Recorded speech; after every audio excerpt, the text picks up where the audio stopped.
Assalamualaikum warahmatullahi wabarakatuh.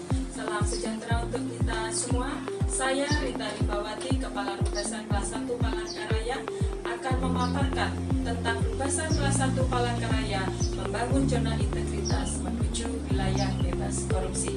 Kondisi Rubasan saat ini didukung oleh keadaan pegawai, yaitu jumlah pegawai 21 orang terdiri dari 19 orang ASN dan 2 orang PPN-PN.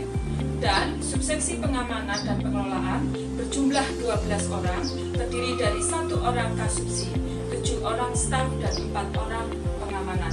Dan subseksi administrasi dan pemeliharaan berjumlah 6 orang terdiri dari 1 orang kasubsi dan 5 orang staf. Dalam rangka membangun zona integritas menuju wilayah bebas korupsi, Rubasan Kelas 1 Palangkaraya membentuk 6 Pokja reformasi birokrasi yang terdiri dari 1. Manajemen perubahan, yang kedua penataan tata laksana, yang ketiga penataan sistem manajemen sumber daya manusia, dan yang keempat penguatan akuntabilitas kinerja, dan yang kelima penguatan pengawasan, dan yang keenam peningkatan kualitas pelayanan publik. Manajemen perubahan. Tugas dan fungsi manajemen perubahan yaitu meningkatkan komitmen pimpinan dan anggota satuan kerja dalam melakukan reformasi birokrasi dan meningkatkan pola pikir dan budaya kerja di instansi pemerintah serta sosialisasi dan internalisasi manajemen perubahan. Yang sudah dilakukan oleh manajemen perubahan, yang pertama adalah penentuan anggota tim kerja pada manajemen perubahan dan menerbitkan SK tim kerja wilayah bebas korupsi.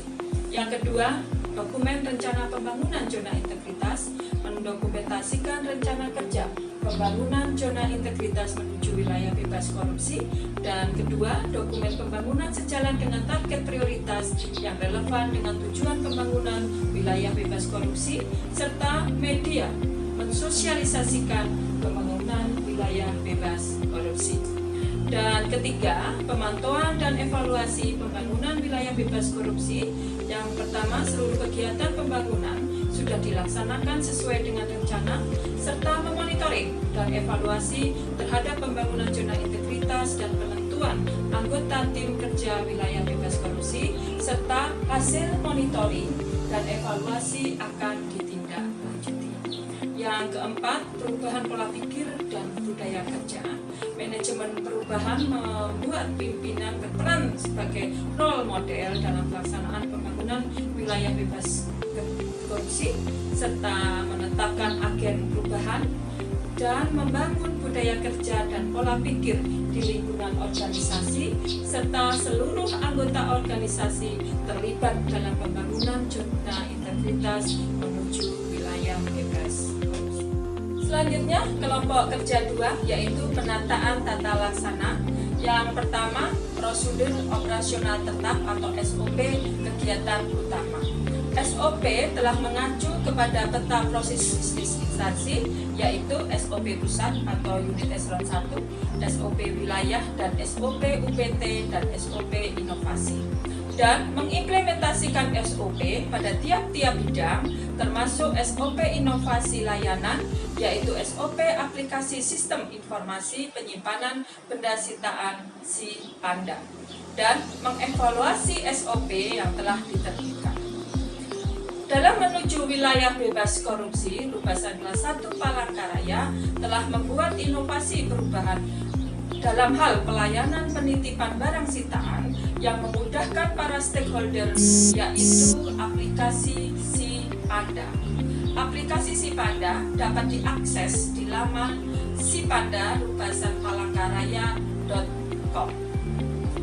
Dan yang kedua, kita menuju kepada e-office, yaitu menggunakan teknologi informasi untuk pengukuran kinerja, yaitu aplikasi e-performance dan SIPOK versi terbaru. Operasionalisasi manajemen SDM menggunakan aplikasi SIPOK terbaru.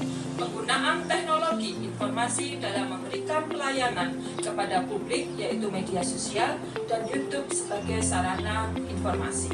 Dan yang selanjutnya, monitoring dan evaluasi penggunaan teknologi informasi. Dan ketiga, keterbukaan informasi, menerapkan kebijakan tentang keterbukaan informasi publik, yaitu mempublikasikan DIPA, mekanisme layanan, serta kegiatan-kegiatan pada media sosial Rubasan dan banner atau spanduk, monitoring dan evaluasi pelaksanaan keterbukaan informasi. Dan selanjutnya kita masuk kepada kelompok kerja 3 tentang penataan sistem manajemen sumber daya manusia yang mempunyai tugas dan fungsi meningkatkan transparansi dan akuntabilitas pengelolaan SDM, meningkatkan disiplin sumber daya manusia, dan meningkatkan efektivitas manajemen sumber daya manusia. Yang sudah dilakukan oleh Pokja 3, penataan sistem manajemen SDM. Yang pertama, perencanaan kebutuhan pegawai sesuai dengan kebutuhan organisasi, dan kedua, pola mutasi internal, dan ketiga, pengembangan pegawai berbasis kompetensi, dan yang keempat, penetapan kinerja individu, dan yang kelima, penegakan aturan disiplin atau kode etik atau kode perilaku pegawai.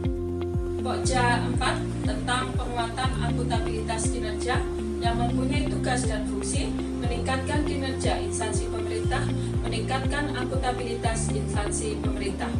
Yang sudah dilakukan oleh Pokja akuntabilitas kinerja adalah 1. Keterlibatan pimpinan.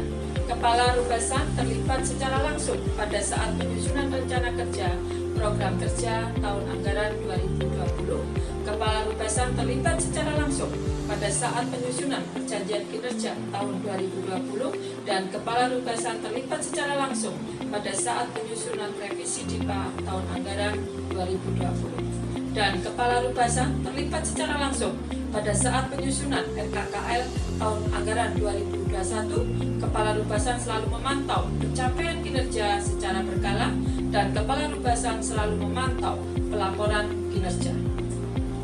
Dan di dalam Pokja penguatan akuntabilitas kinerja, Rubasan kelas 1 Palangkaraya tertib dalam pengisian aplikasi Smart dan aplikasi Emonef Bapnas. 2. Pengelolaan akuntabilitas kinerja. Rubasan kelas 1 Palangkaraya menjalankan rencana strategis Kementerian Hukum dan HAM tahun anggaran 2015-2019, dan Rubasan kelas 1 Palangkaraya membuat dokumen rencana kerja, program kerja, perjanjian kerja, indikator kinerja utama, dan laporan kinerja. Pokja 5, penguatan pengawasan yang mempunyai tugas dan fungsi meningkatkan kepatuhan terhadap pengelolaan keuangan negara, meningkatkan efektivitas pengelolaan keuangan negara, meningkatkan status opini BPK terhadap pengelolaan keuangan negara. Yang sudah dilakukan adalah menerbitkan SK-TIM, Unit Pengendalian Gratifikasi atau UPG, Sistem Pengendalian Intern Pemerintah Layanan Pengaduan Masyarakat, Whistleblowing System, dan benturan kepentingan. Mensosialisasikan dan mengkampanyekan Unit Pengendalian Gratifikasi, SPIP, Layanan Pengaduan Masyarakat, Whistleblowing System, dan benturan kepentingan kepada pegawai dan masyarakat melalui banner dan media sosial seperti Facebook, Instagram, Twitter, dan YouTube. Pokja 6, peningkatan kualitas pelayanan publik yang mempunyai tugas dan fungsi meningkatkan kualitas pelayanan publik lebih cepat, lebih mudah, lebih aman, dan lebih mudah dijangkau, penyediaan sarana dan prasarana yang memadai bagi pengguna layanan, meningkatkan indeks kepuasan masyarakat terhadap pelayanan publik. Yang sudah dilakukan pada peningkatan kualitas pelayanan publik adalah aplikasi Sipanda yang tadinya belum ada menjadi ada, area bermain anak, fasilitas ruang menyusui, jalur disabilitas, pusat informasi, kemudian duta layanan, pelayanan terpadu satu pintu, aplikasi sistem informasi penyimpanan benda sitaan sebagai pelayanan publik. Demikian penyampaian paparan tentang pembangunan zona integritas menuju WPK dari Rubasan kelas 1 Palangkaraya. Rubasan pasti WPK.